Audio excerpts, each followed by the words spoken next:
Hi guys, how you doing? It's 10 to 8 in the evening. My name is Crystal. If you like my videos, please smash that like button. Please do subscribe. It's Wednesday evening. So I just want to do this video to just show you how much you go through and how much you have to take, but you have to keep cool, calm and collected. Right, so I left the building at 10 to 7 with Max, and I'd taken a 50-minute conversation on WhatsApp with my son up in Gloucestershire. I keep in contact with my sons. I'm not in touch with my daughter, and I'm not in touch with my youngest son. So my two eldest sons keep in contact with me all the time, on and off. So I've got a son that's in Gloucestershire, and basically he rang me up on my iPhone and I missed the phone call, and my other phone went off. This one I'm recording on, it came up with my son's name, so I know who it was, because I'm not speaking to anybody else at all anymore, right? I'm not speaking to people in Mauritius, Tunisia, wherever they're coming from. I'm not speaking to anybody. I'm tired of it. I'm tired of scammers trying to scam me to get a passport into this country. Money for Google Play cards. I'm not being scammed anymore. I've had enough of it. Right? So I was talking to my son and we were having a conversation, and the police were mentioned. If you're suffering from harassment, get in touch with the police. And I said, well, I've already done that and they're useless, they don't do anything. So lo and behold, right, I go outside of this block of flats with my dog underneath my arm, and there's two coppers down the end of the road in shirts and black trousers.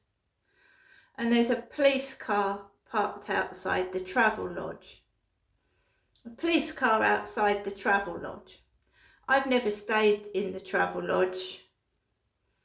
A member of my family stayed in the Travelodge, but I haven't.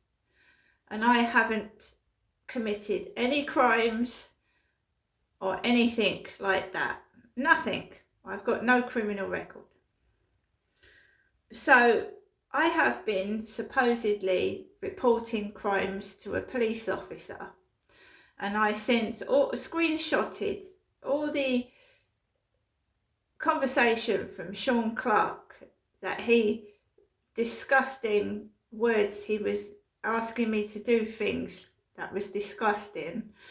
So I sent it to this copper, and now I'm just getting the police tell me they can't come out, they haven't got the resources for a police car. So what are they trying to do to me? When I see a police car parked outside the Travelodge where I live, down the road, and they tell me they can't get resources out, a car to come out to my flat and talk to me. They're trying to screw with my mind, screw me up, make me feel terrible and do something bad, which I didn't walk up that way, because I'm not interested in the police. Let's forget the police. The police don't do their job. A lot of them are corrupt. A lot of them are bullies. A lot of them bully their own staff. They bully female staff. I've just listened to a podcast where this female police officer was told that she could climb up the ladder if she sucked penis. She could climb up the ladder if she sucked this copper's dick. So there's corruption everywhere. That's the Gwent police, by the way, the Gwent police in Wales. This woman was told they used to do nasty tricks to the female police officers as well. Hide their phones so they could look up their uniform.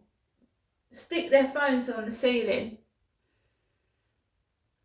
So she said I left my phone on the ceiling. So basically, I'd seen the police. I've got no respect for Medway police whatsoever. I've complained about them often enough, and they don't do their job properly. They can't come out to me. I'm not interested in them. I certainly don't want to take photographs of police officers or police cars. So I went round the back, went onto the fields, and you feel shitty. It's done to destroy you, to make you feel miserable. Oh, there's a police car. We're coming out for somebody, but we're not coming out for you. So even the police are like little kids. Like little babies. So I'm just totally ignoring it and thinking that I'm more adult than anybody, any of these police officers. I probably could do their job better on standing on my head. I could probably find out who's harassing me if I had their resources. I probably could. Just useless, aren't they?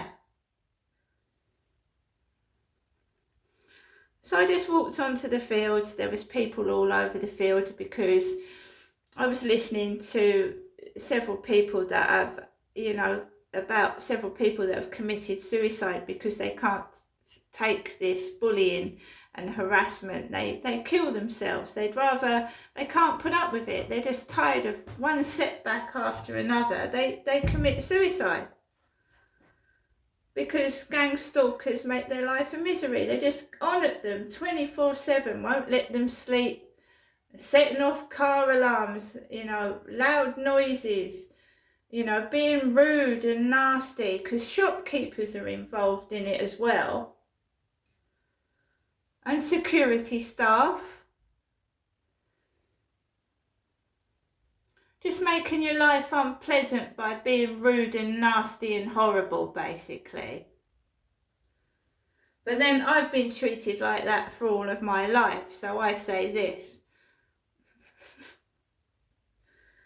So I walked around the field, people everywhere.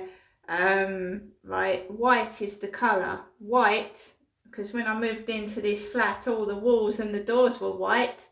The pervert likes white. I don't know why. It's a shitty colour. Hate it. White shit. So basically, I walked around the field and I'm not feeling in a particularly good mood, right? I want my bank card. I want to be able to get access to my money. I want things to go back to normal. I'm not a thief. I'm not a thug. I'm a woman with a disability. They fucked up my prescription again. I can't get my painkillers. Trying to force me to walk and get my painkillers. They just don't want people to have their prescriptions anymore. Let's face it, they don't want you to have your prescription. They want you to just suffer in agony, don't they? Or worse. You can't get a doctor. The NHS will end up going private, and then nobody will be able to afford healthcare. It'd be like America. And if you can't get insurance, people die, don't they? People come over to this country because of the NHS and the free healthcare, and it's now absolutely atrocious. It's atrocious. No one actually does want to come over to this country. Oh yeah, it's wonderful to start with. And then you see underneath, it's a bed of lies and rubbish. So I came back home, the police car had gone from the travel lodge, it had gone, the coppers had gone from the bottom of the road. And I just came into my flat, and I'm just thinking, I haven't got my card. My mum's sent me some money this morning, which I won't get until, Friday now? Friday, probably. My electric is about to go off. Now, don't take this the wrong way. I've got money to top up my electric. But I'm not feeling well and I don't want to put up. The reason I've got my card is so that I can get my electricity online so I don't have to pull up with bullshit crap in shops with the card not fucking working or something going wrong with it. So I leave it to the last minute. So my electricity is on low, it's flashing low, and then it'll go off, and then I'll turn it on emergency credit and see if my card comes before Saturday. If it doesn't come before Saturday, I will be forced to go out and go to the shop and put it on in the shops when I shouldn't fucking have to. The whole point of having a smart meter was so that I could be able to top it up online rather than keep going out to the fucking shop every 5 minutes. And the co-op don't do it, so you've got to go all the way into the town centre full of shitty, crappy people. Snatch the card and then throw it at you. I'm going to go now. I'm going to watch a Netflix film and drink my coffee. But no, I'm not a happy bunny right now. No, I'm not. And fucking grow up with this business.